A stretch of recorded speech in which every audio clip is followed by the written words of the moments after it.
I'm from in upstate New York, Made in America, it's not just a political slogan, it's literally who we are. In my hometown, Endicott, New York, we had the world's biggest shoe company for generations. My family worked there for a long, long time.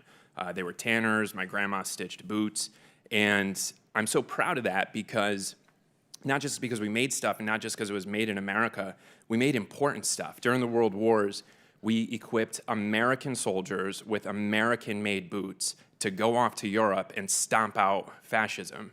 I mean, I just got here 2 months ago. I've barely decorated my office, but aside from some family photos, the thing I've got in my office are boots that were made in my hometown by my great-great-grandparents that were worn by our soldiers in the world wars.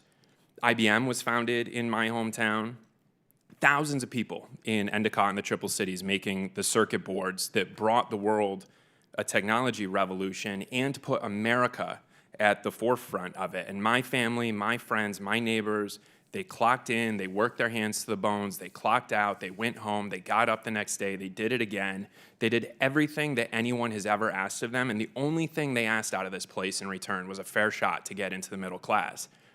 And instead, what we've seen out of Washington for generations are upstate New Yorkers getting the rug pulled out from under them because a bunch of Washington politicians and Wall Street bankers and corporate executives decided to ship all of our jobs overseas to China, to Mexico, just so that they could make a quick buck. And I'm sure that was really good for their bottom lines, but it was really, really terrible for working people in this country and really terrible for blue-collar towns like the one that I grew up in. You get out of Washington, you get out of this place, you go home to the American heartland, you go to upstate New York, and you see that people are really hurting.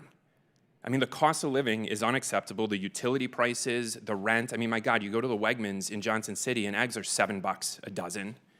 And meanwhile, wages in this country haven't increased since we let China into the WTO 25 years ago. So then, after decades of failed industrial and trade policy, this place and this committee finally got something right, something really exciting, something good with the CHIPS and Science Act. I mean, think about this. Instead of being dependent on China for chips, we're going to make them in America and make them in upstate New York. And that's sort of obvious that we should do that for American national security. Like, seriously, guys, how stupid is it that we're going to rely on China for something as important as semiconductors? Terrible for national security to do that. But we also need this law to rebuild the middle class in America and rebuild the middle class in upstate New York.